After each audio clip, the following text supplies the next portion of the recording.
Good morning and a very, very warm welcome to you folks on another lovely day here in Djuma Private Game Reserve. We have just exited camp and we moved towards Vuyatela Dam, where apparently there were tracks or visual of lions last night, and we found the tracks, turned around, and 300, 400 yards from camp we have got two adult members of the Nkuhuma Pride, including Amber Eyes and the youngest member of the Pride.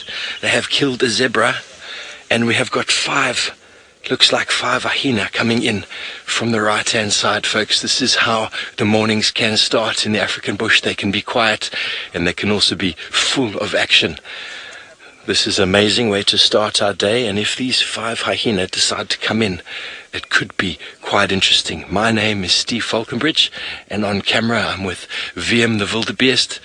Thankfully it's not a wildebeest they killed, it is a zebra. And there is the very, very young cub that has been feeding. You can see there's some blood on the chin. It's very close to mum, and it was giving the hyena a bit of a look before. And there is Amber Eyes, I believe everybody's favorite. Face was deep in that zebra for a moment. And we are in quarantine, a big open area near camp where Herbie was doing his thing yesterday. And we always find a small group of zebra and wildebeest in this area. And we should have noticed as we came out this morning that it was very quiet. There are still some impala milling around in this area. But this is a fantastic way to start. Now you can see the hyena building up their ranks on the right, trying to motivate themselves. We do have two other vehicles with us here from Djuma with their guests. Like us, they came out of their camp probably about 30 seconds to a minute. We called in the tracks heading in this direction, and they spotted the lions. We should have spotted them, but we were looking the other way. It is the way it works, and the beautiful thing of the radio. And there we go. She's not too bothered about those hyena. A clan of hyena, 4 or 5 strong, could easily outcompete a single lioness, sometimes two, but quite often reputations of lions can precede them. And in the case here, this female does not look at all bothered by the 5 hyena coming in from the right. They are keeping their distance. They're even lying down. Would you like me to reposition Vim so you can get the hyena, or are you happy? Yeah? So while we reposition to see if we can get a better visual of these hyena, we're going to introduce Scotty this morning, who is also out on game drive. Hello everybody, good morning. My name is Scott, as Stephen has just told you, and I'm teamed up with Sebastian on camera. What a great start to the morning. So happy that the lions have graced us with their presence, and I'm sure a lot of you are very, very happy to see a portion of the Nkuhuma Pride.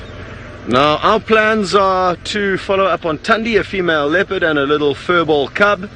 So we're going to do a kind of big loop around the general area where she's been spending time with the cub, and then head into the area where we last know that she stashed it. It's not too far from here, but it will take us about 10 minutes to get there. And I just thought we'd kind of start a little bit wide and then work our way a little bit closer to her. We need to rush you up to the Masai Mara with Jamie. There's some incredible stuff happening up there, and there's an animal that you don't see very often up in the Mara, so enjoy. This is so exciting, guys. Good morning and welcome to the Masai Mara in Kenya. And if you look in the gloom there is a leopard walking up just at the base of our escarpment. So that's where we live. We live at the top of that mountain, and you can just see, there we go. Looks like a male leopard wandering along. That is so... I'm staying... But realized that I had seen it. It had started to run away from us. So we're going to keep a nice distance. Unfortunately, my signal will also disappear if I go a little bit further up along that mountain. But so exciting. This must be the leopard that we hear calling outside of our camp.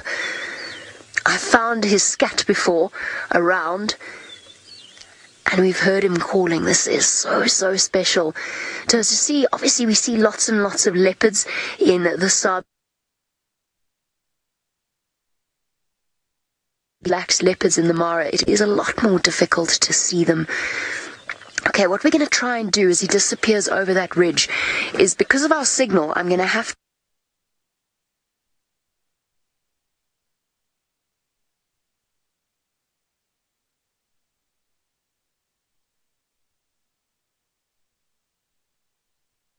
get hashtag Safari Live on Twitter is how you can get hold of us. Sorry, Lou, I didn't hear any of that. My name is Jamie. This morning, Martin is doing his interview on camera with me. So fantastic stuff. What a start for him. I don't think we're going to get this leopard back, everyone. Okay, what I'm going to do is I'm going to try and catch up with it, but while we do that, let's head across to Rolf, who was just behind me, split seconds from seeing the leopard himself. Let's head across to him so he can say good morning.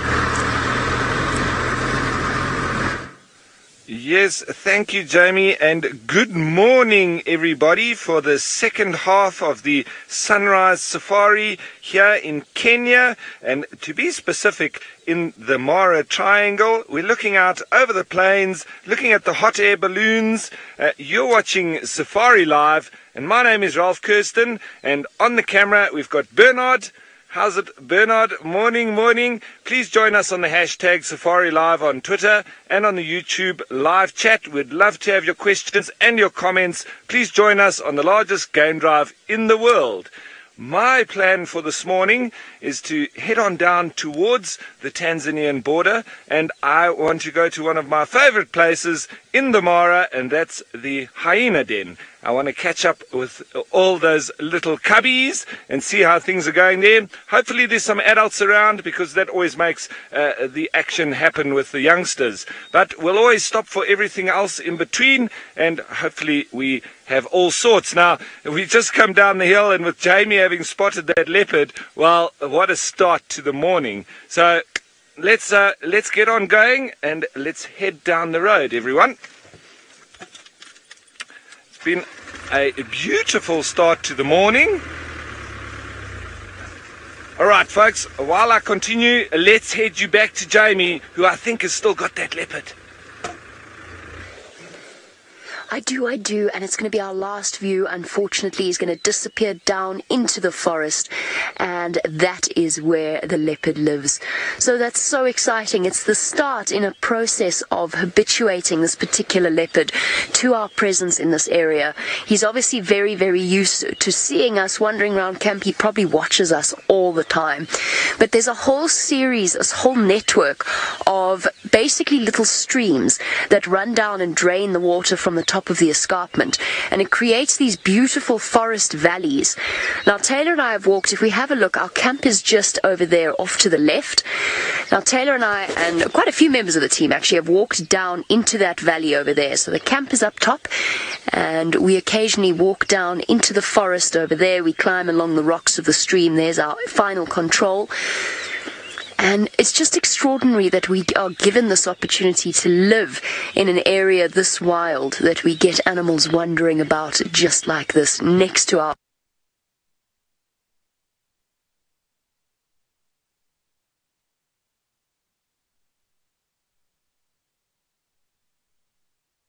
of him. I'm going to try again, but I don't think leopards are naturally secretive creatures. When they've been habituated to the presence of safari vehicles, and they're very, very relaxed. But he's not that relaxed. I don't want to push him. We've already had him stopping, looking at us. So it's a fantastic start to our morning safari. Right, without any further ado, I'm going to try and get us one last view of the leopard. I don't think it's going to happen, but I'll try. But while I search for him, I'll send you across to Noelle, who hasn't quite had her chance to say good morning across in South Africa. Good time. Good morning. Herbie and I are tree hugging. We're having a good old time hugging our beautiful tree. Herbie was saying not even half, so we were stretched out like this, and it's true, not even half. I'm Noelle. Welcome. I'm on bushwalk today. I'm on my own 2 feet, and I have Davi on camera. Hello, Davi. Hello. And of course we have Herbie, who did wonderfully yesterday afternoon. I'm so excited you guys got to see his presenting skills, because when Herbie is not working with us on bushwalks, he does do guiding like the rest of the presenters used to do before we started working with Safari Live. So it's super exciting. All right, we have a tree. I love a tree. And since Steve has lions, and you know how much I love lions, we're going to swap, Steve and I. I'm going to do trees, and Steve's going to stick with the predators. This is a beautiful jackalberry tree. It's a very large, very gorgeous specimen. We're here along the edge of the Mawati. You can notice, now that we're up close and personal, you can notice the way that the colorations go on the bark. So on the older jackalberry trees, you get these very, very dark marks mixed in with the light marks mixed in with gray. It looks like the tree was burned a little, but it hasn't been burned. It's just the way that the bark is. Now, this is one of my favorite trees because when I was a younger guide, I was very, very lucky to work with a man who has trained some of the best guides in the industry, and he decided that he liked me for some reason, this old Shangaan man, and I used to bring him some. He's completely illiterate, but he's been guiding now for, yes, well, a year. He would tell me to bring a song, and if he would kind of laugh at me a little bit, and then we would go, and I'd page through the book. He would say, sorry, I have a little bit of difficulties. I can't talk, I'm sorry, everyone. Let's go to Steve. Steve's with the lions. My gremlins are too bad. So guys, we'll see you in a... Live indeed, folks. This is real live game driving. And as I said before, we had barely even brushed off the cobwebs of the vehicle before we found this kill this morning. And Amber Eyes is licking up the blood inside. It saves having to walk back to the pan to drink. There that looked like a little bit of an internal organ. Might have been part of the kidney. Very hard to say. But these two lionesses with the youngster, they haven't eaten a huge amount of the zebra. There's still a lot of it here. A lot of meat, but they'll often start with the juiciest internal bits. Lots of iron, lots of nutrients in there. The stomach content is splayed all across the grass in front of the belly of this animal. You can see it there. There's all the stomach content on the ground.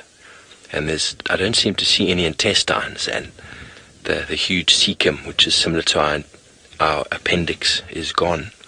And it's not uncommon to see lions eating that once they've squeezed all of the juices and fecal content out.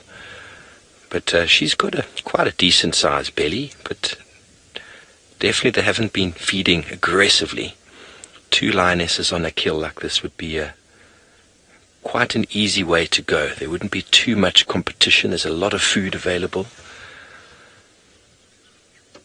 It's a great way to start the morning. Absolutely fantastic way. There she is. Look at those beautiful eyes. Very alert for an animal that's been feeding. We don't think this is too long ago, probably a couple of hours. Don't know when. There was a little bit of rain last night when we woke up this morning, and that was on top of their tracks coming up the road. So a good couple of hours they've been here. I didn't hear any alarm calls last night of the zebra. Look at that. That is a lot of strength. Okay, Lou seems to think she heard some alarm calls coming from this area about 11:30 or so. It's not too far off. But I think that Amber Eyes is thinking about maybe moving that kill to the shade.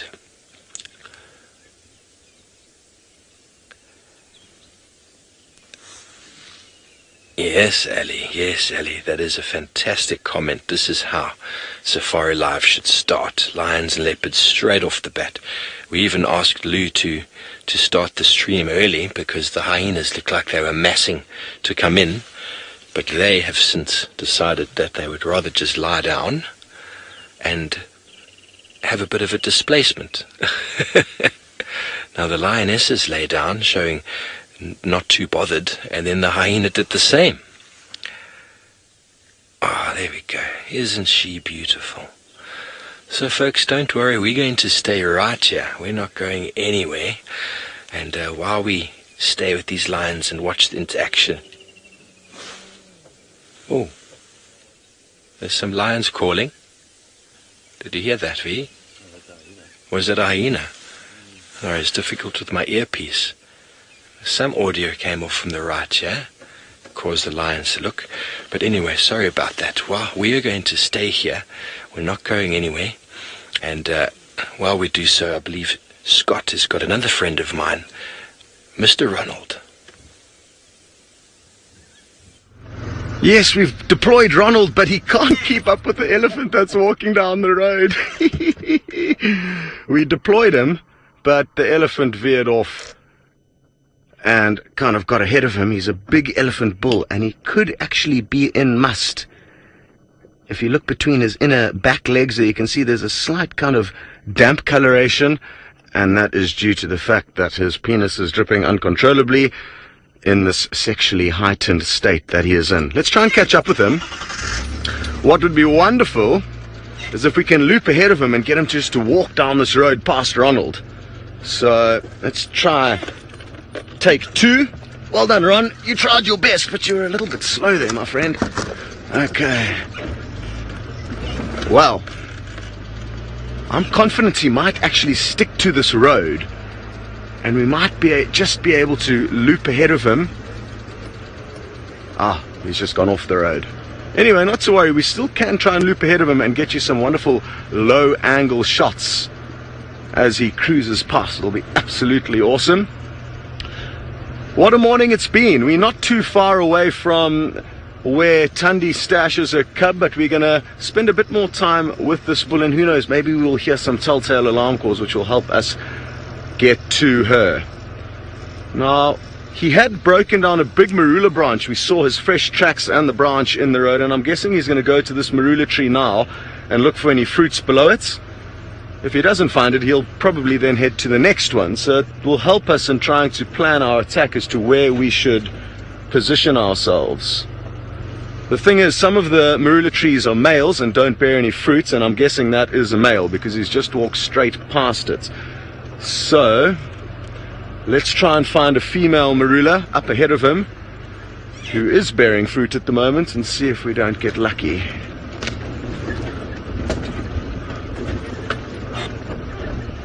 It's interesting, he's moving so quickly. When we came across him, he was just kind of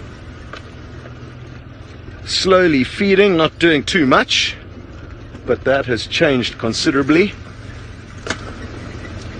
Is this a female marula? Does it have fruits? Yes, we're in luck. This is looking promising. Oh no, but he doesn't appear to be coming here. Huh.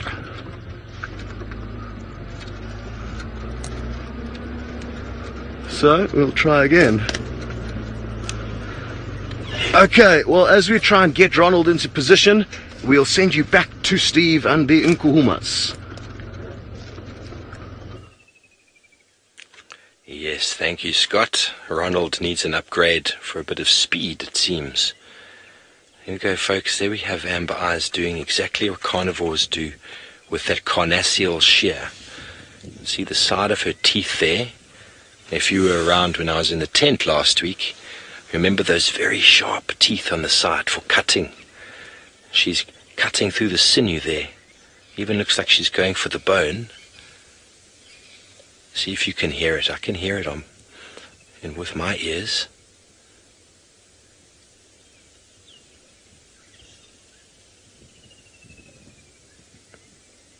To those sensitive viewers out there, we apologize for any graphic images, but this is the way nature unfolds out here, and the death of this zebra will go to the health of these lions and to their livelihood. That little youngster will actually do very well having a meal like this.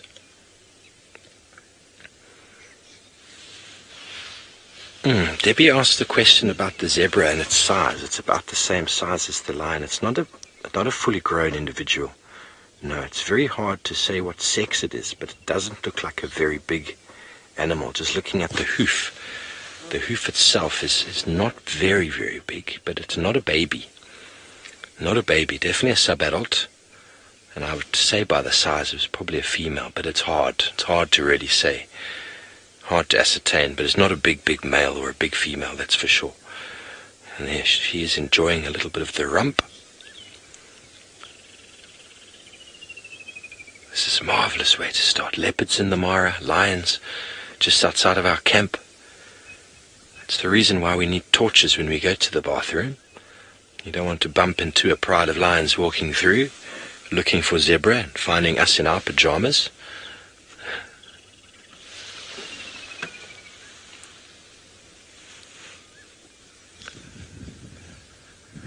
Cheetah asks, is it dangerous having wild animals where we sleep? Well, of course it is. Of course it is. And we have to take precautions. It's not advisable to sleep with our door open.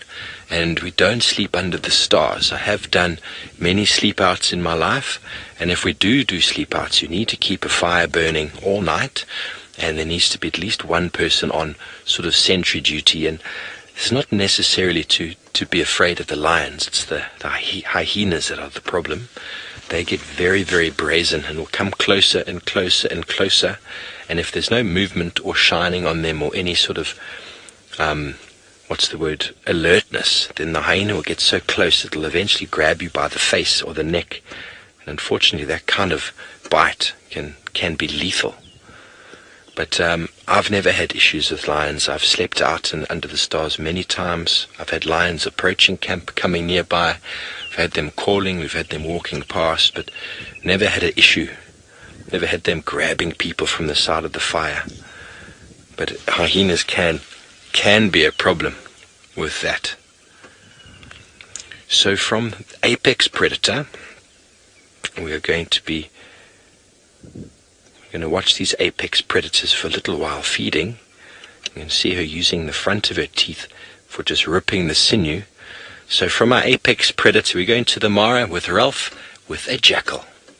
Steve, well, these guys are a little bit skittish. I don't know why, but they're running up the road just in front of us, and they've hooked off onto this road on the right. So we'll just see if we can catch up with them. I don't want to chase them or follow behind them too much if they're running away from us like that.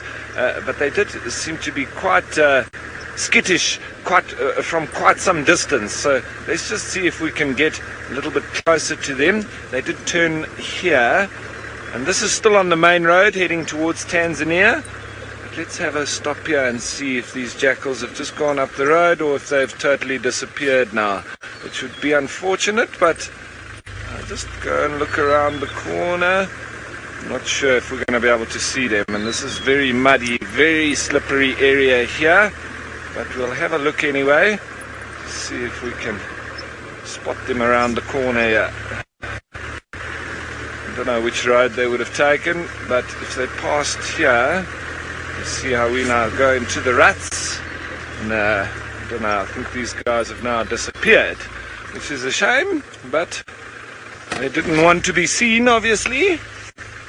And that's the way of the wild sometimes. It's very much like that leopard this morning. It was also, as soon as it saw the vehicles, it sort of just put its head down and started to make towards the thicket, and then you know that you're probably not going to see it again. So, folks, while I get around and out of this little rut here, let's send you on back to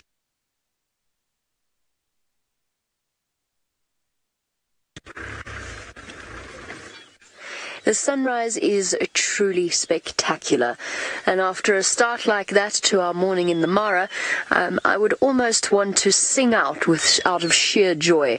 I'm not going to, though, because it'll ruin everyone's morning. So what I'll do is I'll let the birds and the crickets do it for me. So I'm just going to sit quietly for a second, just so that you can hear and appreciate the sounds of the Mara.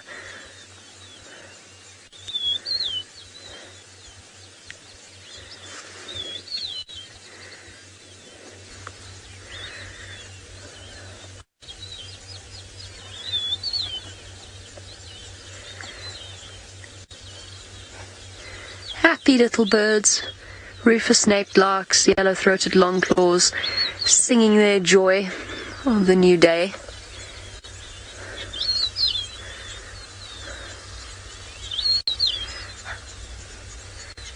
Some frogs as well, and if you listen really closely, the gentle background hum of a diesel engine as a car drives past. And there goes our sunrise. I mean, it's still spectacular, but the sun has vanished behind the ever-present clouds.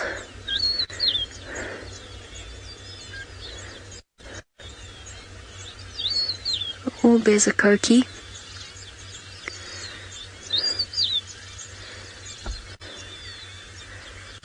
Cokie, Cokie, Cokie. Cokie Franklin.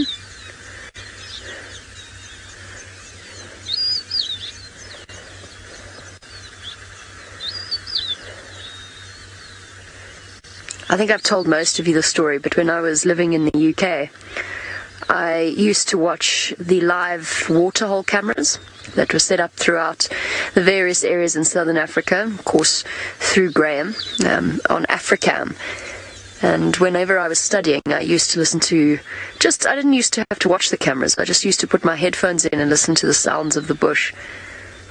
Of course, that backfired heartily one day when I had my speakers on full volume listening to the sounds of the frogs and the birds, and a barn owl landed right on top of the microphone. And I don't know if you've ever heard a barn owl make its call. I think most of you have, because they're found throughout most places in the world.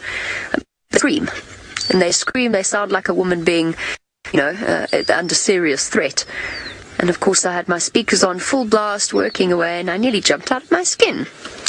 Right, we're going to go off in search of lions this morning. We already had leopards. Let's head across to Scott to see whether or not he's had any luck with his rover and his elephant.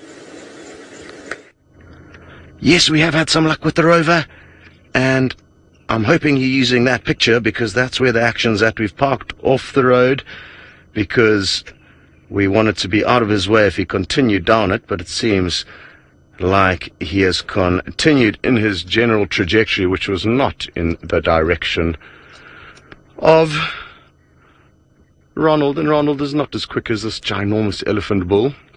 He's on a mission. We're not too sure what he's missioning towards. I'm guessing he's heard some infrasonic vibrations from some females, and he is in must. It's a sexually heightened stage. You can see his temporal gland dripping, and I think the fact that he has got a whole load of testosterone coursing through his veins would be a reason why he is looking for some ladies to relieve himself. Whew, very good. He's a beautiful big bull. But thankfully, he hasn't been giving us a hard time, and it's more of a misconception that elephant bulls... Okay, we need to rush you to Steve. Folks, you're back with us, and Amber Eyes moved off, and apparently VM says she's quite a polite individual. She moved off towards our left-hand side to do her ablutions, and the 5 hyena took that as an opportunity to get up, raise their tails, and come in en masse, and the second lioness chased them away, full of aggression. She moved straight at them, and I'm not sure where that cub has gone to. Maybe she's with her, but both adult lionesses are together now. Oh, there's the cub. Okay, the cub's taken the cue from Mom that this is the opportunity to stay back and wait in the background and watch. And both lionesses moved in, and the hyena have since dropped their guard and moved off again. There's a brief moment of excitement. There we go. You see the territorial displacement happening there. The lioness on the right, she's now indicating to the hyena that this is their spot, and they cross that line at their peril. It happened so quickly, folks, that lioness was up and at them. Incredible charging speed that the lionesses have. I must just double check my little book here. I want to get the numbers correct for you. I have to work it out into feet.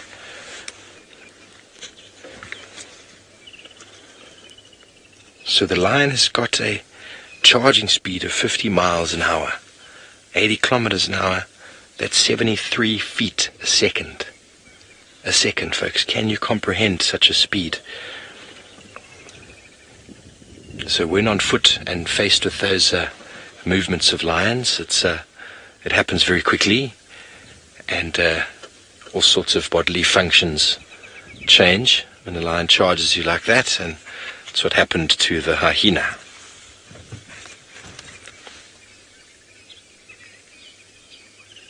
Okay, so it seems like Amber Eyes has moved off again to the left.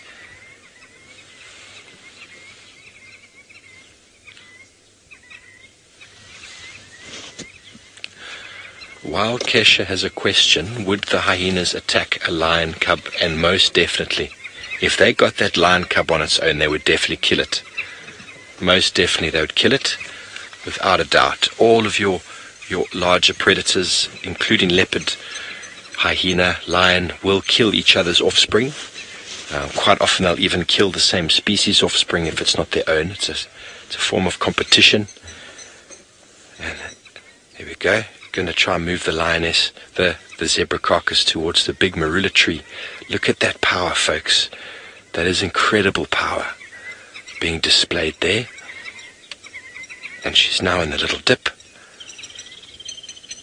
Now that is why when animals drag a kill, for example a leopard or a hyena, which is generally the case when we try to follow them, you find that drag mark of that animal that it's been dragging between its legs.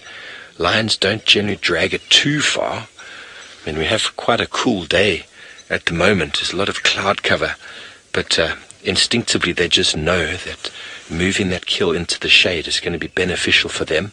Easy to defend, and also keeps the vultures at bay. As soon as the vultures start pulling in because they've seen the kill, that can attract other lions, can attract more hyena. And the last thing these lionesses want is for a big male lion to come in, because he will come and he will dominate that kill and steal it from them. Okay, I think she's going to try pull it out of that drainage there. She's got legs in the air. We might reposition in a moment. We'll just let this other vehicle do whatever it is that they're doing. So folks, we are having a fantastic morning. The wildebeest and I are not going anywhere. And Mr. Scott Dyson has had some luck of his own. We certainly have had some luck, and Sebastian's fancy camera work is going to slowly reveal who we have found. Ta-da! It's Thandi, a female leopard who has a tiny little cub at the moment, and it looks like the tiny little cub's just poking out. It's coming up the log. Look at this. What a scene. Hello, you little cutie. Well, this morning's drive is absolutely ridiculous. We are getting spoilt by Mother Nature, and to have a view like this with the leopardess and her very young cub so relaxed with our presence is an absolute blessing. Oh, looks like the cub may take a tumble if it's not careful. Oh my gosh, look at this. Well, we have hit the jackpot here. Now, who knows how long Mom has been back with the cub.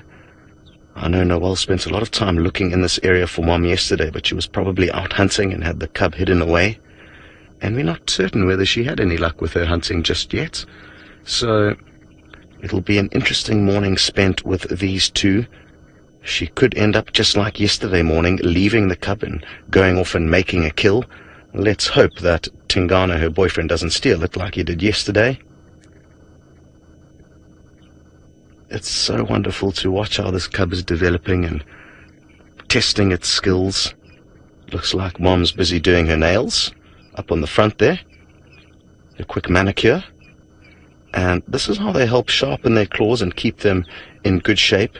Maybe this is a sign that she's wanting to latch onto something with those claws. A little bit later, so maybe she will go hunting, but it looks like for the time being her cub is going to be giving a hard time, wanting to play as much as possible. Ooh. What an epic moment this is.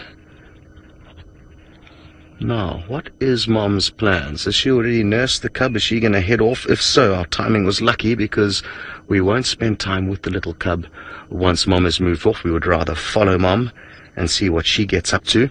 Let me reposition the vehicle quickly.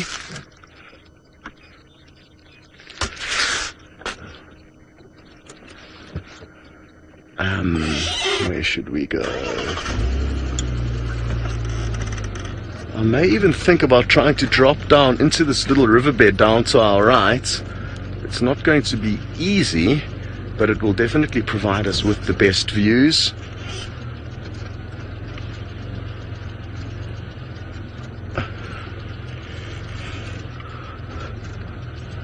And I'm glad that a lot of you guys agree that we have just had the most incredible morning. How's it looking there, Seb? Bit of a gap for Mom? Yeah, through there he should get it. That should be good. Okay, well, we've got a decent gap where we can snipe a visual of Mom. There she is.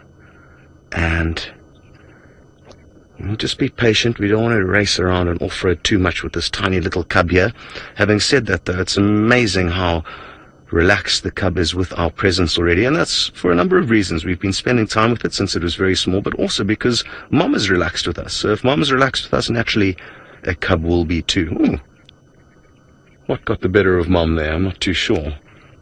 The cub is to the left a little bit. There we go. Bounding after her. Oh, is it in stalk mode? It looks like it is. It loves to stalk Mum, and it's great practice for more future serious business. Oh, Mom just jumped up into a tree, and not the kind of tree that you'd expect her to jump in, and I'm guessing what she's doing is she's trying to entice her cub up into the tree. A little bit of tree climbing training this morning. Let's just zoom out a bit and see if the cub isn't following her there, Seb. Yeah, the cub is at the base of the tree. There, it's making its way up. Well done, Seb. You've got its tail.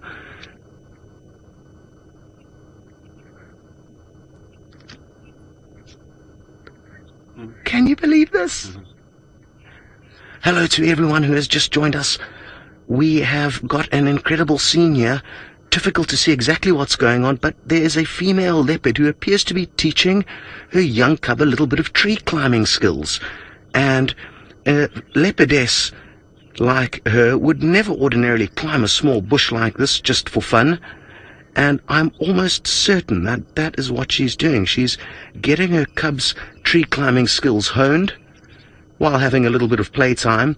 And these skills are going to be absolutely crucial in the coming weeks and months, because this cub is going to start being exposed to kills.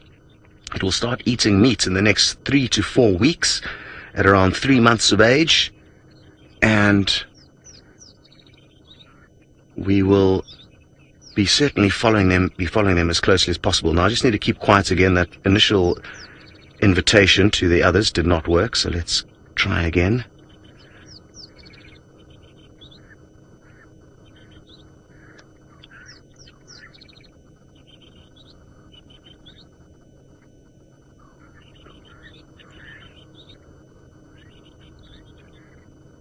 Yes, let's go ahead, Lou. I'm just confirming with Louise that I think it is still worth inviting some other people onto the scene here, because to have a leopardess playing with her cub in the early morning light is going to be absolutely beautiful, and the sun is just poking through the clouds. Let me just move forward a bit, try to get a bit of view.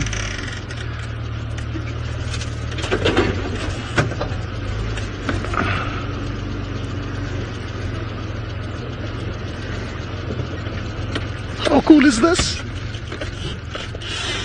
It's going to be tricky, but it might work. Seb's a little bit higher than me here, and I can just see Mom's head poking out.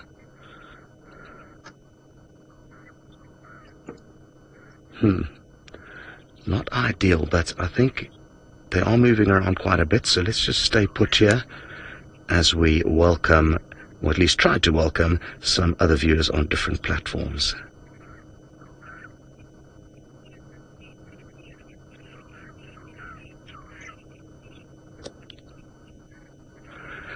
Good morning, everybody, and welcome to the Sabi Sands in South Africa. As you can see, we have a leopard, and it's a mother that's playing with her little cub, and that's why she just bounded off like that. She's not chasing anything, but she's in a very, very playful mood. My name's Scott, and it's a great, great pleasure to welcome you to this incredible scene.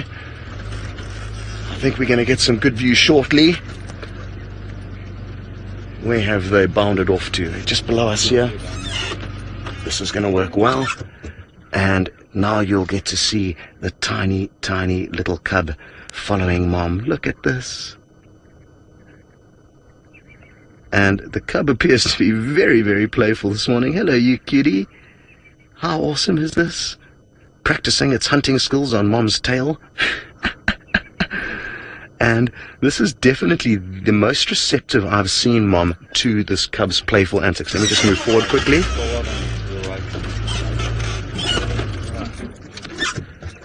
And we are very, very fortunate to catch them in this playful mood. Mom will spend many hours away from this cub every day as she searches for meals. And who knows how long it's been since they were together. Maybe 12 hours, maybe longer. And you can see that this cub is very happy that Mom is back, as well as her tail, which is definitely the cub's favorite toy. It's still big enough to actually put up a bit of a fight against the cub. So it got a good wallop there from the tail as Mom flicked it from side to side. Now, we've been following this leopard very closely for the last 2 months. Her name is Thandi, and she's an 11-year-old leopardess who is doing a wonderful job in keeping this very vulnerable cub alive. Now, all big cat cubs are very vulnerable in the first 6 months of their life, so they've got a lot of threats from the other big cats and hyena. But so far, there have been no issues that we've known of here, and we've been absolutely loving being able to watch the excitement of these two doing their business. Now, Angela, you'd like to know if the sex of the cub has been determined. Not yet. Let me move again quickly. Not officially, but there's a lot of us that believe that it's a female. I'm also on the female boat now that I've had a better look at the cub. So the reason we think it's a female is because when that little cub lifts up its tail, which it did kind of for a split second there, there's no tiny little caramel spots just at the underside of the tail. And those 2 caramel spots would indicate that it's a young boy. Those would develop into his scrotum, where she doesn't appear to have those. So there's quite a few of us that do in fact believe she is a girl, which is a wonderful prospect, Angela, because female leopards tend to not move too far away when they're grown up, whereas male leopards do. So we will hopefully be able to continue to follow the life of this female leopard for many a year. Look, it's up on the log now. You're in such a playful mood this morning, and I'm very, very happy that you are, because you are giving us the most incredible insights into the life of a young, energetic, and playful leopard cub. Well, Patsy, I'm very happy to hear that we've rescued you from what sounds like a terrible vampire show that you're watching at the moment. So just as well, you had the notifications tuned in, and you were quick to respond, because this is absolute pure gold when it comes to a wildlife sighting. And I'm glad we rescued you. Thanks for letting us know. If any of you would also like to let us know what you've been up to, where in the world you are, or any questions, please do. We'll try and get a hold of many of you as possible. Now, looking at Mom's belly, she doesn't look like she's fed, so she may have had an unsuccessful night hunting. And who knows, she may take us hunting a little bit later in the morning. Kayleen, you'd like to know if the cub sleeps while Mom is away? Yes, I think it will spend a lot of time sleeping, but not all the time. Oh, look at this. But not all the time. It will wake up and keep an eye on things, and maybe a herd of elephants will walk past and it will get scared. So it's hard to be certain exactly what happens when Mom is not around. But the cub will use a lot of that time for snoozing, sleeping every day. So while Mom's off hunting, it will provide this youngster with the perfect opportunity. Ooh, it's getting quite feisty there, putting up a good fight against Mom. And again, all very, very useful training and practice. All this playful behavior that we're witnessing is very, very useful muscle memory for this cub to be practicing for more serious business in the future. Oh. Let me move back a tiny bit.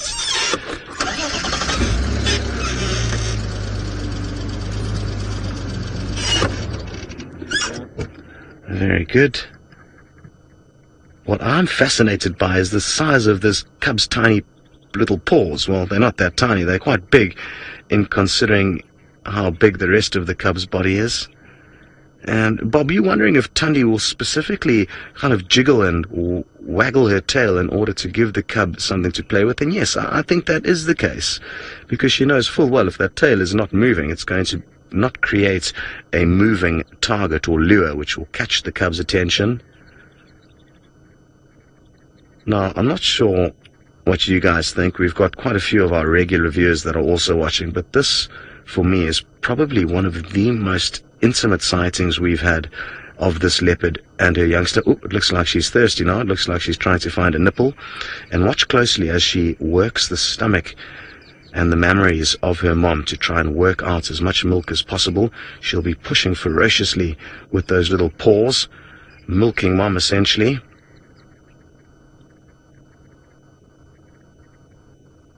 And what a spoiled little kitten this is, or cub rather, because mom is being very, very accommodating, with being playful as well as allowing it to drink as and when it wants to. It's not always the case. Mothers will often prevent their cub from nursing if they've had enough. Morning to Kevin. You'd like to know how close we are. And Seb will just zoom out quickly to kind of give you a bit of an idea. I would say we no more than 20 meters away from them at the moment, at the most, and we are incredibly privileged to be able to view leopards at this proximity. The area that we're in, the Sabi Sands here in Djuma, is one of the best areas in Africa to view leopards like this that have been habituated to the vehicles and allow us great insights into their lives, because ordinarily they are very, very shy and elusive cats that will often avoid humans, unless, of course, like I said, they feel comfortable with our presence. Now, the fact that this leopard with her little cub is relaxed with us is the ultimate testament to just how comfortable they are with us, and what a good job has been done here over the last 50 years that this reserve has, well, nearly 60 years now, that this reserve has been opened as a photographic destination. Isn't it incredible how that cub went from being so playful to just being so sleepy and content as it nurses? Absolutely magical. Now, because I think things have quietened down here, we may possibly say goodbye to everyone who has just joined us briefly. If any of you would like to continue following this morning's safari, please do. It's very easy. Go onto YouTube, type in Safari Live, and the action will be continuing for about another hour and a half, I'm guessing. And we've got multiple feeds coming to you, not only from here in the Sabi Sands, but also Kenya. So log in if you want to check it out. If not, stay tuned to the notifications, and we will be sure to update you if anything else exciting happens this morning. See you next time.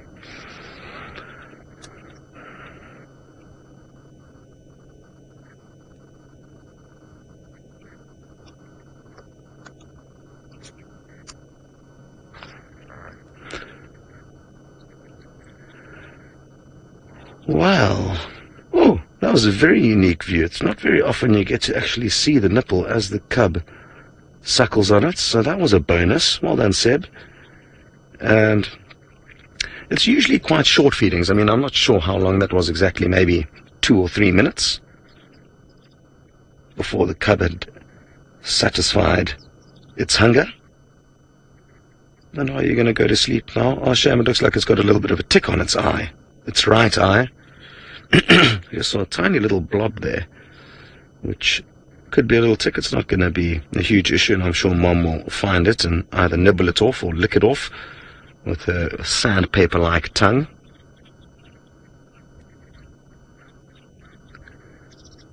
Absolutely magical. I guess this is a good example of how timing is everything with being out on safari. Had we have arrived here now, we would have not been blessed with that incredible playful bout that we got to see Mom and cub enjoying. Wonderful. What are you sniffing there? I wonder what's got its attention there. And I also wonder how long it takes for these young cubs to start working out what scents what and exactly how everything works. It's still very young, so it's still got a long way to go, but every day it will be learning new things, picking up new smells, seeing new little animals, insects, bugs. Lynn, you'd like to know if it takes long for the cub to get used to the vehicles, and no, not really. I mean, we've only really been viewing this cub for the last month and some change. Since it was about a month old, we are guessing. We're not exactly sure when it was born. And the whole time that we've been viewing it, from the very first time we've laid eyes on it, it seemed fairly relaxed with our presence, and I think it feeds off Mom's energy. If Mom growls and snarls, as she would if hyenas or any other danger approaches, naturally the cub will flee and hide and learn to be cautious of those animals. However, with us, Mom has been relaxed, so the cub will kind of follow suit. Oh, it's back on its little log. Let's see what happens here. Oh, very brave, right to the end of the log. Let's see if it jumps off there. It will be absolutely, if it A, jumps off, or B, falls off. Both are a reality. As it attacks this poor fallen down stump. A ferocious leopard attack first thing in the morning is an interesting scene for this log. I'm not too sure how many times it would have been chewed on by a leopard cub, but she is certainly going for it. Now it'll be just a matter of time until she loses interest in this log and makes her next move. So I just want to keep you with us until she does make her next move, because I feel like we could get an incredibly funny scene here. Hello, young Lily. You would like to know where Daddy is, Tingana. And Lily, I think he is checking to make sure that there are no other big leopards around, other male leopards that may hurt Thandi and this little cub. So I think he's busy patrolling. We are not too sure exactly. Oh, there goes the cub. It was inevitable that it was going to slide off there. And it seems like it's taking its frustration out on that bush. And now, Mom, how cool is this? Well, we aren't going anywhere, but we are going to change the scenery for you ever so slightly. We are going to be sending you back up to the Masai Mara. Well, we were going to be sending you back to the Masai Mara, but now we are actually going to be sending you to the moon. Only kidding. Maybe one day, though. It would be nice to have a safari live camp in out of space, and who knows with the way the world's going. It could be a reality. Okay. Good stuff. Well, like I said, we are definitely not going to be going anywhere, but we will be changing the scenery very slightly, as we need to send you back up to Kenya, where I believe Jamie has found some lion.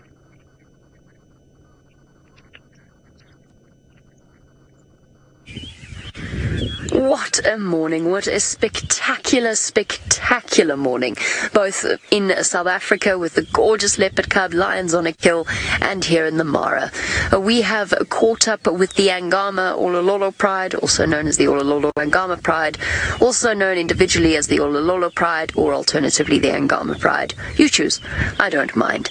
We've got lots of different names for this particular pride. It consists of 17 lions in the gorgeous morning sunlight, absolutely perfect golden light on a truly stunning scene.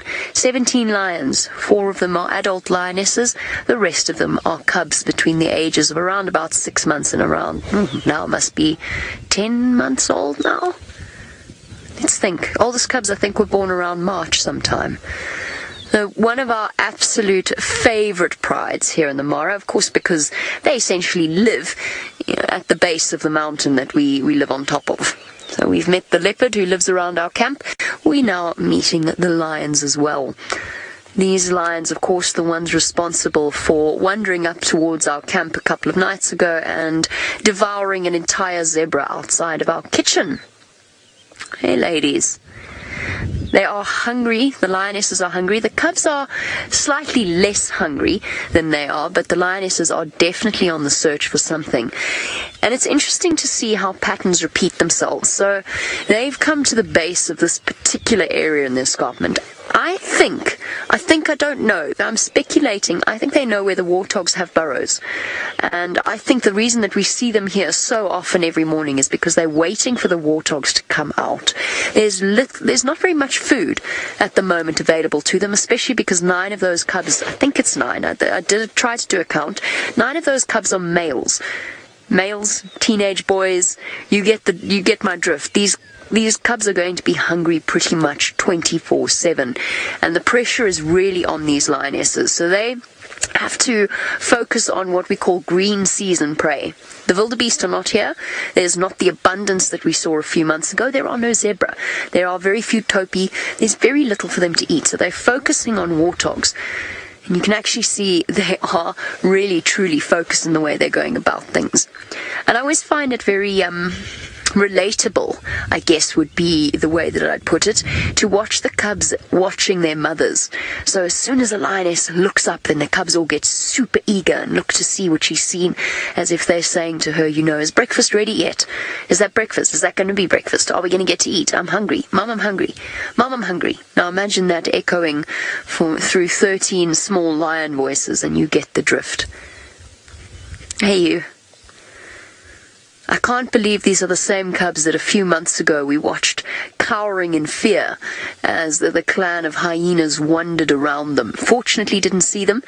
There was one particular sighting that I'll never forget because my heart was sitting in my mouth at the time. In the middle of the night, the young cubs, actually the older cubs, had followed the lionesses hunting, and they'd been separated. The lionesses had run off after some zebra. They'd been separated, and they were hiding at the base of a shepherd's tree. And I would say about 10 hyenas came down and started wandering very close to them, and the cubs were just huddled in terror. Now some of them are at the age where they're you could almost mistake them for one of the adult lionesses if you look at them strangely.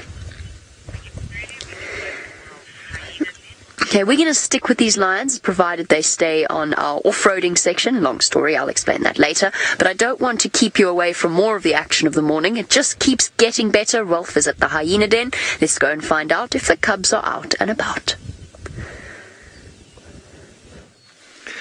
And the cubs are out indeed, but there's only a couple of the adults here. When we arrived, there was one, that one over there, who was obviously the designated babysitter, and then a second one arrived. So quite exciting, because as soon as there's a couple of the adults around, then all the cubs start coming out of the den, and they do then start running around and enjoying themselves, because they've probably been denned up or holed up pretty much the entire night. So as soon as the adults start returning, then they get all excited because they can see the adults again, and on the other hand, they also get a chance now to get rid of some of the spent energy that's been building up while they've been holed up in the den. But always wonderful to see them out of the hole.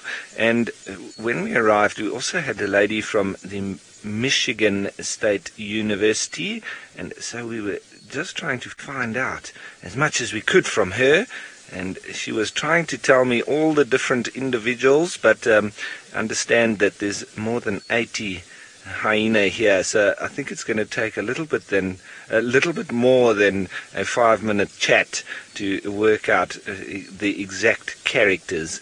But she did tell me that second adult that arrived, her name is Judy, and she's got 2 little cubs, that one there. So, but between 80 of them, I don't think I would be able to spot her in a lineup. But for now, at least we know that's Judy there, as the other cub comes in for a little bit of a suckle, I think, or a play. Beautiful light here in the morning as well, with that sun at a very low angle. But look at that youngster. It looks like it just wants to play, I think. Yeah, full of energy. See how the the younger they are, the blacker they are.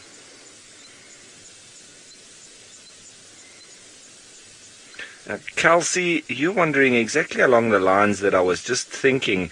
You're saying those little youngsters are very dark.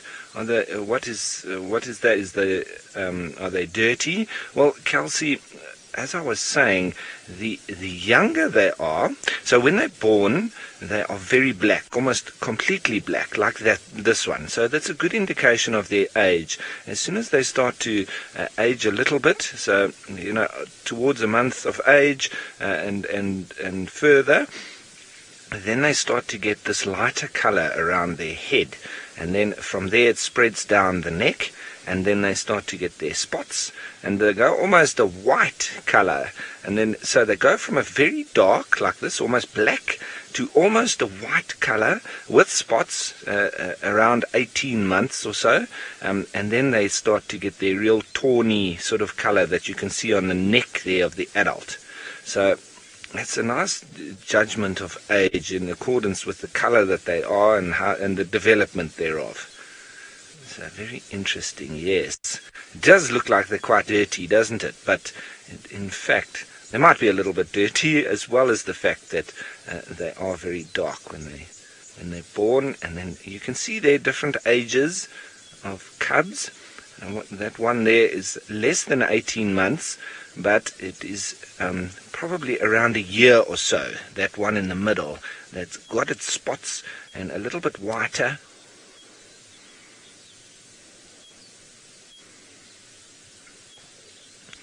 Kobe, who is 15, thanks for your question. You're wondering how long before they move den again. Well, Kobe, it's anyone's guess, but a couple of den sites here in a very close vicinity. So if this den site gets quite dirty, as another adult starts coming in here, let's have a look here and see what happens. Always very interesting with hyenas and their greeting, especially when they arrive back at the den. This one seems a little bit of an aged youngster. You can still see very fluffy neck, but definitely in there. So Kobe, I'm not quite sure when they're going to move next, but it might be soon, because it seems they have been here quite.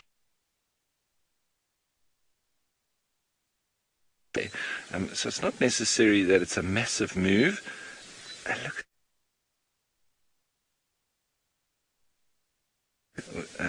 social behavior.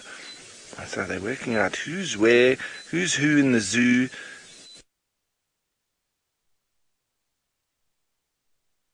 But I'm still thinking that one that has just arrived is quite a youngster, and possibly even one of that female's cubs that has now grown up a little bit. I'm just taking some wild guesses just by the way that they're greeting each other. Maybe it's not at all. Maybe it's another female, but look at that. Definitely looking subordinate to that female that's on the ground. That's a very similar characteristic to dogs, even though hyena are quite closer to the cats, but they do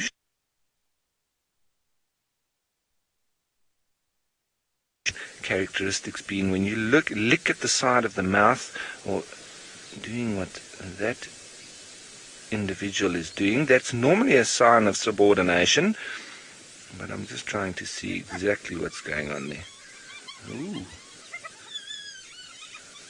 A little bit of interacting there. Listen to them. Lots of vocalizing.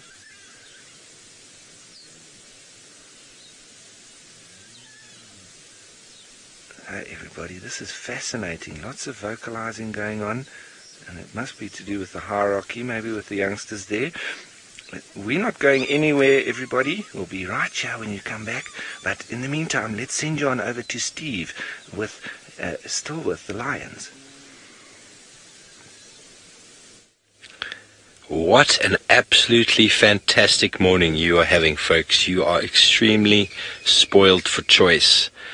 Starting off with lions feeding, to leopards and elephants and leopard cubs. This is just a phenomenal morning. I am just listening to it in my earpiece, and I cannot believe what you are seeing. Are you not lucky? It is another Catterday, midweek Catterday, and this female lioness has now come back into the drainage, or this little excavated termite mound, and she is feeding once again. The cub was in there for a while, busy feeding. They're approaching Amber Eyes, and Vim says Amber Eyes doesn't like little cubs very much, but she's not too bothered. Going up to the elephant dung. See, you can actually see how small that cat is by the size of the elephant dung it just passed. It's very cute. A very small cub, in my opinion, to be moving around with two lionesses on the hunt. But with a meal like this, it will only make it stronger. I haven't yet identified the sex of that individual, but it's on a bit of a wonder. So with this lioness feeding, I don't know if you can hear it on the mic, but you can actually hear the bones crunching.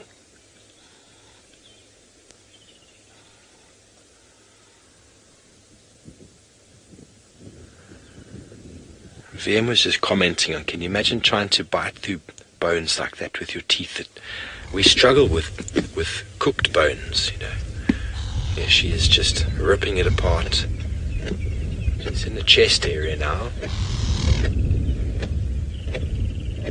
It always amazes me the selection that lions go through when it comes to feeding. Quite often they start with the internal organs and then on the rump.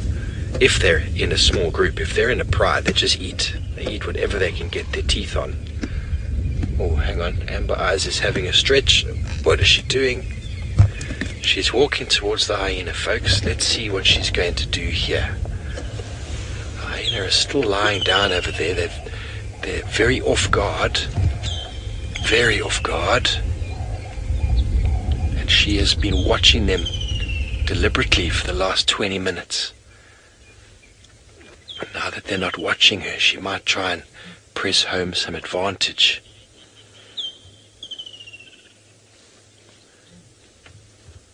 The female who's feeding is busy calling her cub who's wandered off.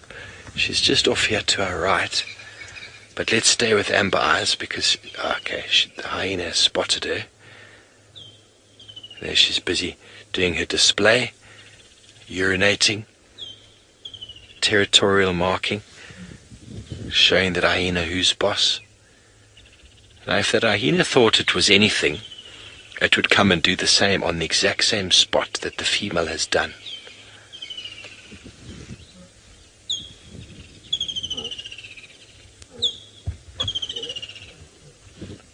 She's calling her cub. Cub's watching her. What do you want, Mum? I'm just exploring. I don't think the youngster knows the dangers that are lurking on the periphery of this kill.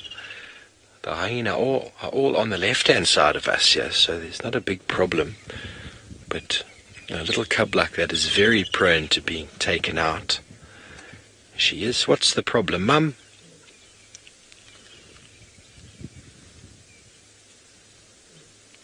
Robin asks a very good question. Would these lionesses call the rest of the pride? No, I do not think so. Lions eat when they kill something, and they'll be very selfish about it.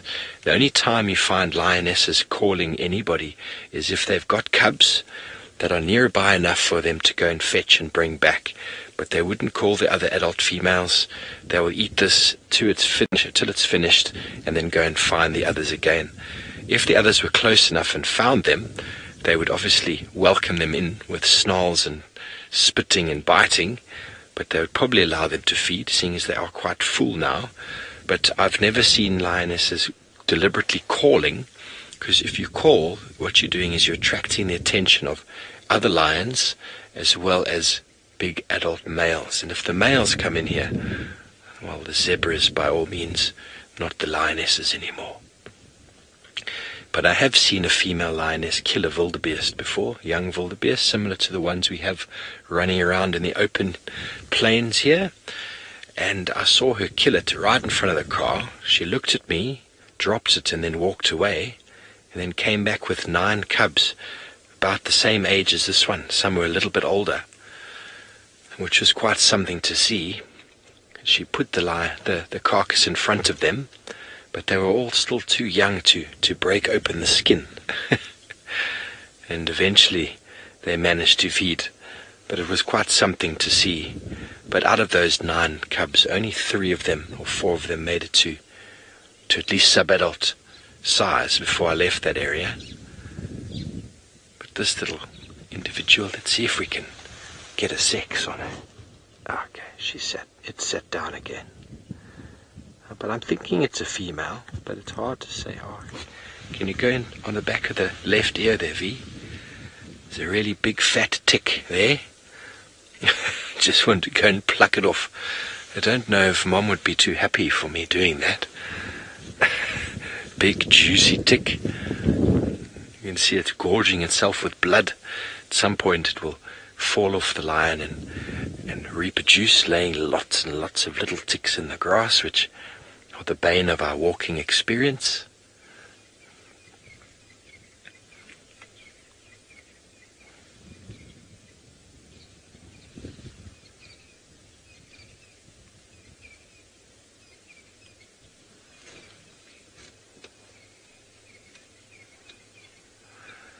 Girl at Play asks a question: do the lions eat the animal in a specific order? And if they are just 2 like this, or 1, they will definitely feed on certain parts of it first. They often open up the belly, feeding on the liver and the vital organs that are full of nutrients, full of iron. I've seen them leave the stomach altogether and push it off to the side, where it actually grows into a big sort of air balloon type sack. Not often I've seen them eat the stomach straight away, and then they move on to the choice bits like the rump, the back strap, and then onto other parts of the body itself. But like leopards and cheetah, they'll often start feeding on the rump, the juiciest and most tender part of the animal. The cheetah don't go anywhere near stomach that I'm aware of, but I've seen lions taking intestines between their teeth and squeezing the contents out of them and then eating the intestine. We were actually looking at the pile of rumen, or not rumen, of stomach content on the floor. Don't know if you can still get a look at it there, V, but the lions had actually, there's a whole lot of blood there, but the lions had actually covered up a huge proportion of it. They'd actually scratched it and covered it with sand. It's hard to see from where we are now because we're repositioned, but they covered it, and it's probably to keep the smell down, or maybe the flies. It's very interesting to see how different lions behave with stomach contents. I've seen some just leave the stomach altogether, as I've said. I've seen others eat it straight away. I've seen others squeezing the intestines out later. But a lot of that's got to do with competition, and if there's a whole lot of lions feeding here, they'll eat whatever they possibly can. That'll be bone, sinew, skin, fur, hoof, even jawbones will go down. But when they're just the 2 of them, they have the luxury of feeding how they would like to, and by the states of that zebra, they definitely went for the insides first and the rump, and they haven't yet gone for any of the shoulder or much of the back. And quite often the face is also left until quite late. But then I've seen a lion eating the cheeks off of a zebra quite early on. I don't know if you'd like the cheek, but we're going to stay here with these individuals and see what happens. And while we do so, the well is on walk, and I wonder what interesting information she has for you. Hello everyone, what a crazy morning. These sightings are absolutely insane. So we have been backtracking those 2 Nkuhumas and that small little cub. That track of that little cub fits inside my hand like this. It's tiny, like a silver dollar. For those that are watching from the States, it's tiny, tiny. The reason why we're backtracking them is because it's only part of the Pride, and we want to see if we can find the rest of the Nkuhumas. So we are headed east, and now we're heading a little bit north. We're going to go check Bivelshoek Dam and see if we can find them. Haven't had any audio yet, but they were in Torchwood, which is just behind us here, and so that's why we're doing a sort of funnel and moving in and around. And how exciting was that with Thandi and the cub as well? I'm really excited that she's stayed in that place and that she popped out this morning. So we've been telling stories with Herbie, and we've actually been talking about snakes and what do you do if we're out on bushwalk and get bitten by a snake. And I was just saying to Dobby and Herbie, my job, if one of them gets bitten by a snake, is to keep them as calm as possible so that the venom can't circulate through the blood system too quickly until we get the chopper in here. And this all started because of stories of us being on bushwalk with black mambas. So we're hoping not to see black mambas today. But the story that I was telling some of the guys the other day is we were on bushwalk like this, and we were walking, and we got up to about here where that bush is there. And there was a black mamba going through ecdysis.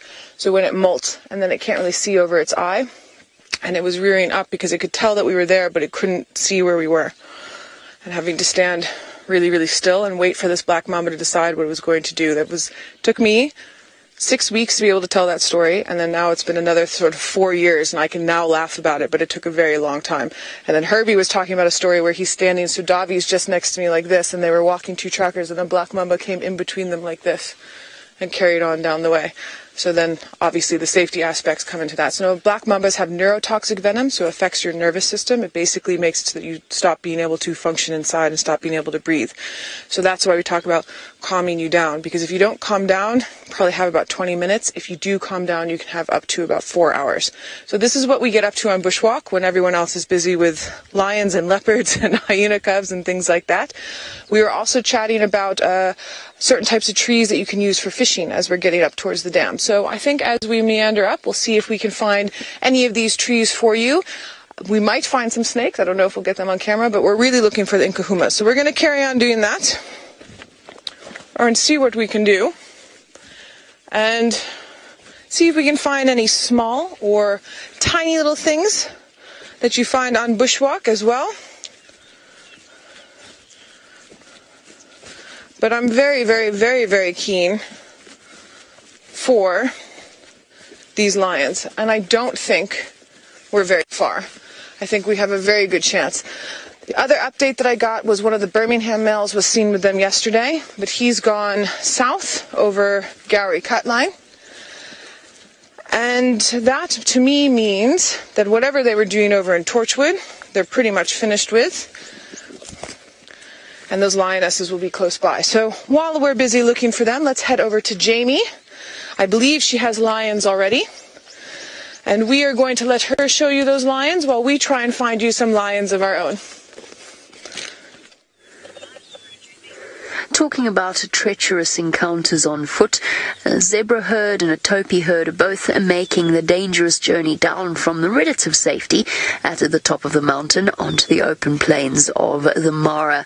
And of course, below them lie the Angama Pride, in just waiting for them to slip up and make a mistake. There was also a warthog over there, but unfortunately it has disappeared beyond our view. It definitely knew that something was not right this morning. It came out of its burrow and then disappeared up the mountain very, very quickly. It obviously was seriously unimpressed by the alarm calls from the topi and the zebra. They have seen the lions. They do know the lions are there. So a common misconception for our newer viewers is that when there are lots of herbivores about, it means there are no predators. That's not actually the case. Obviously, a lot of the time you could have predators that haven't been seen, possibly hunting, but most of the time when herbivores or potential prey sees a pride of lions, they'd rather watch the pride of lions than try and run away and then not be able to see them anymore.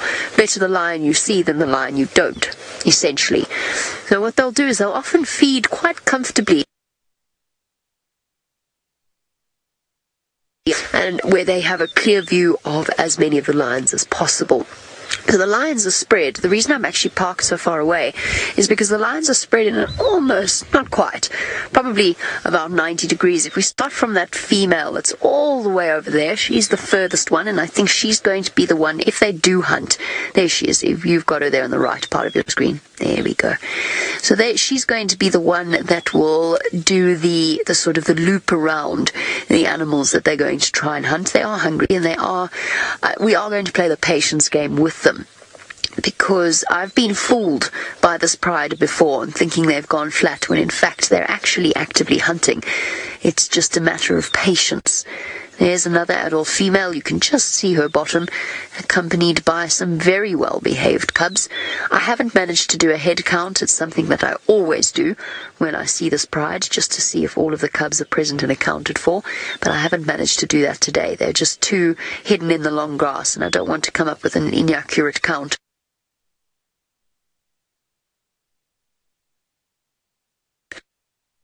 Gathered together, behaving very well.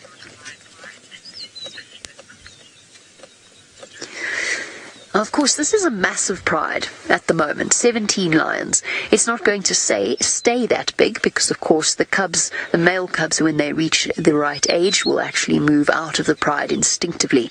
But Ravinder's wondering if lion prides ever fight and if they ever split because of it. The only time that you'll see proper scraps between lions is over meals, particularly when they're feeling really hungry. So obviously, it's every lion for themselves when it comes to the dinner table. If they've got a nice big buffalo that they feed on for a few days, then there's no problem. But when they're under pressure like this, then the scraps over food do become quite aggressive. But they love each other. And I know that sounds ridiculous, but remember, instinctively, all lions within a pride are related to each other. Mothers, aunts, sisters, cousins, they're all related to each other. The bonds between them are very strong, and they do not split because of these little scraps, and they will pull their punches as well. Male lions will leave naturally and instinctively at around about 3 years old. They might hang around a little bit longer, but ultimately the big males, the fathers of those cubs, or at least let's call them the territorial fathers of those cubs, will eventually push them out once they reach sexual maturity.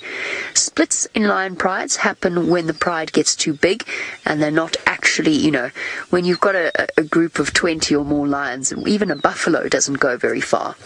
So you'll often find that they split and spend a lot of time apart, sometimes coming together to enjoy each other's company.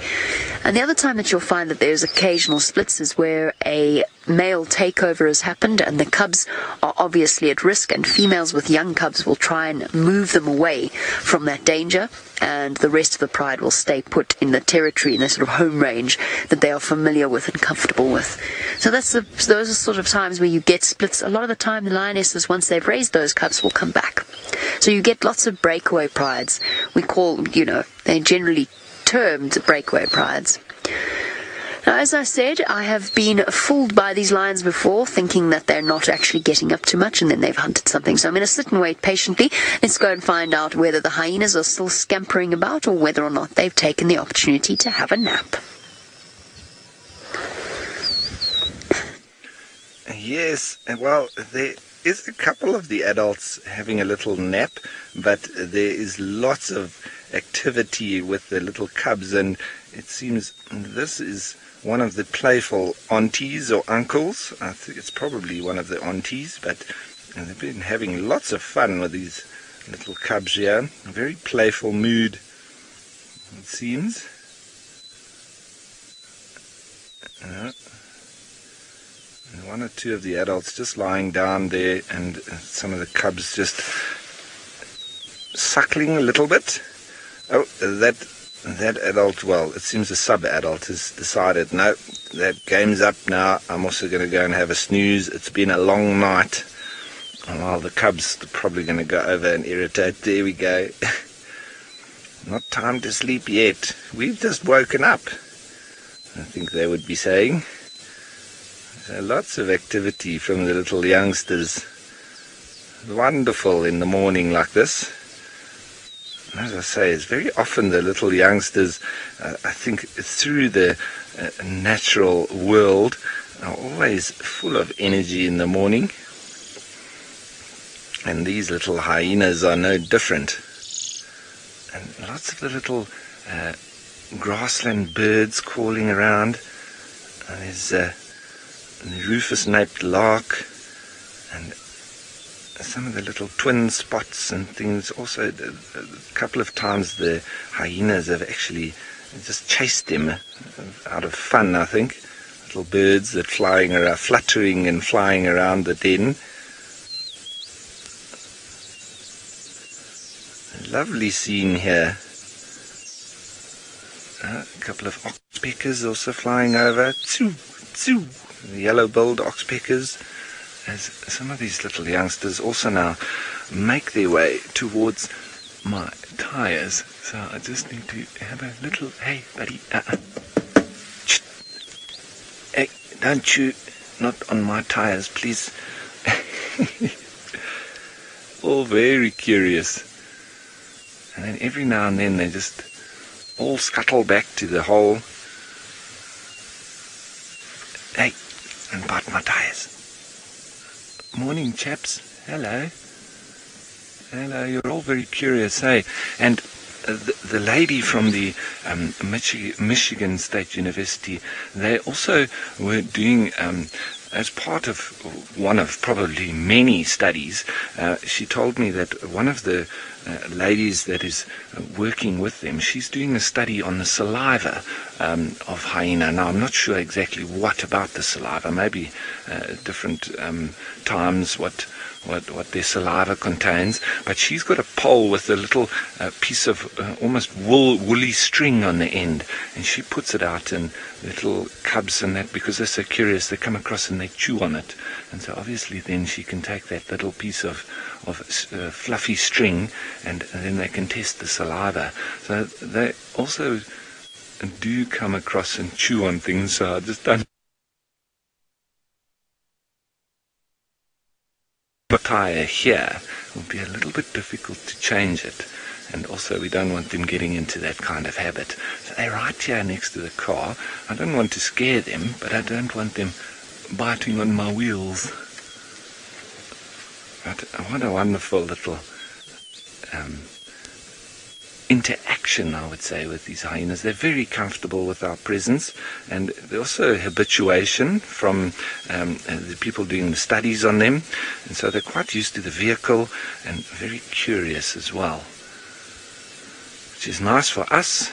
We get to see them up close and personal in their relaxed environment, and what privilege to be here in their den area with them.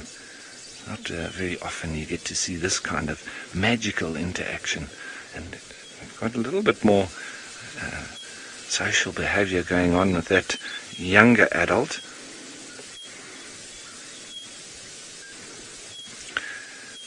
So for me, I know that they're not always regarded as one of the most beautiful animals out there, but I do find them fascinating and beautiful in their own way. And speaking of beautiful, I want to send you on over to Noelle. We will be here when you come back, but she's looking at the pharmacy of the bush, which is also very beautiful. The pharmacy of the bush, Ralph, I'm totally stealing that. We do have some pharmacy of the bush, but what I really want you to see is these two flowers here. This is a sickle bush, and this is a really good example of how it looks when one's been pollinated and one is not pollinated. The white one has been pollinated. The pink one is not pollinated yet. So the pink one is there to attract all of the insects to help with the pollination, and then once it's been pollinated, it goes white so that the insects know that they don't really need to be there anymore. That flower's all out of juice. Absolutely gorgeous. This is also called a Chinese lantern tree because the flowers are similar to a Chinese lantern. And these leaves here are very good for tummy problems. So, chew on them. It's very bitter. And then you swallow the juices.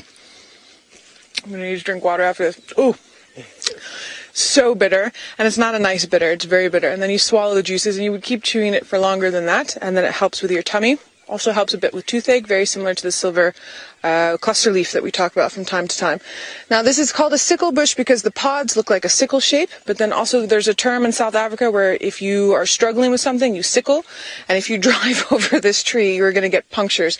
This tree has spines, not thorns, but spines, and these spines, if they get in your tire, it's going to be a problem. So the reason why I say it's a spine and not a thorn is notice where it's growing off. It's growing off of the branch itself. So this is a modified branch. If it was a thorn, you would see it. Sorry, I keep bumping the tree. If it was a thorn, you would see it growing out of where the leaves grow, which is here, because a thorn is a modified leaf. All right, now this is a bipinnately compound leaf, meaning that this whole thing that I was chewing is one leaf, and then all of these are leaflets, and then these little things are pinnae. Now, trees are very interesting, and I love them, but Thandi's on the move. So I think let's head over to her while we keep looking for whatever it is we're going to find. Yes, Thandi is on the move. She's left that cute little cub back at the den, and she is looking for her next meal. We've been avoiding the sickle bush, excuse me, sorry about that, avoiding the sickle bushes at all costs that Noel was just showing you, because they are probably the #1 puncture causes out here. And Thandi's just been moving through this fairly thick vegetation, stopping every kind of 20 or 30 seconds, listening, scanning, looking for any possible meals, but she hasn't come across anything just yet. I'm going to reposition. Sorry, Seb, I didn't warn you there. There's a large termite mound up ahead of us, and I'm guessing she may well climb up onto it to get a better vantage point. She hasn't had too many opportunities to get a vantage point just yet, so with a bit of luck she will head there. Yeah, it looks like we could be in luck, so I'm just going to take a gamble and get into position ahead of her. I'm not convinced she is going to head there, but let's have a look. If not, we'll just turn the vehicle around and get some other views of her. She's just spotted the termite mound now, so let's see if she doesn't want to come over and use it.